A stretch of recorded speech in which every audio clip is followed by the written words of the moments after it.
നമസ്കാരം, VCB ന്യൂസിലേക്ക് സ്വാഗതം. ആദ്യം പ്രധാന വാർത്തകൾ. നഗരസഭാ പരിധിയിലെ പ്ലാസ്റ്റിക് ബോട്ടിലുകളുടെ നിർമ്മാർജ്ജനം ലക്ഷ്യമിട്ട് തെരഞ്ഞെടുത്ത 100 കേന്ദ്രങ്ങളിൽ ബോട്ടിൽ ബൂത്തുകൾ സ്ഥാപിക്കുന്നു. വടക്കാഞ്ചേരി സിവിൽ സ്റ്റേഷൻ പരിസരത്ത് സ്ഥാപിച്ച ബോട്ടിൽ ബൂത്തിന്റെ ഉദ്ഘാടനം നഗരസഭാ ചെയർമാൻ PN സുരേന്ദ്രൻ നിർവഹിച്ചു. 3 ദിവസം നീണ്ടു നിൽക്കുന്ന ആർട്ട് ആൻഡ് ഐഡിയ പ്രഭാഷണ പരമ്പരയ്ക്ക് കലാമണ്ഡലം നില ക്യാമ്പസിൽ തുടക്കം കുറിച്ചു. കലാമണ്ഡലം ചാൻസലർ മല്ലിക സാരാഭായ് പരിപാടിയുടെ ഉദ്ഘാടനം നിർവഹിച്ചു.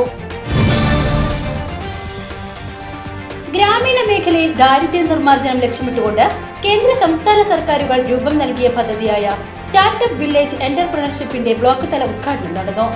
പഴയന്നൂർ ബ്ലോക്ക് പഞ്ചായത്ത് K പത്മനാഭൻ സ്മാരക ഓഡിറ്റോറിയത്തിൽ നടന്ന പദ്ധതിയുടെ ഉദ്ഘാടനം മന്ത്രി K രാധാകൃഷ്ണൻ നിർവഹിച്ചു. കുടുംബശ്രീ മുഖേനയാണ് പദ്ധതി നടപ്പിലാക്കുന്നത്. അതിദാരിദ്ര്യമില്ലാത്ത മണ്ഡലമാക്കി ചേലക്കര മണ്ഡലത്തെ മാറ്റുമെന്ന് മന്ത്രി K രാധാകൃഷ്ണൻ പറഞ്ഞു.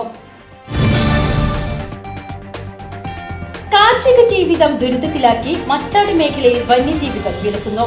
കാട്ടുപന്നികൾ വ്യാപകമായി കൃഷി നശിപ്പിക്കുന്നത് മൂലം മച്ചാട് മേഖലയിലെ കർഷകർ ഏറെ ദുരിതമനുഭവിക്കുകയാണ്.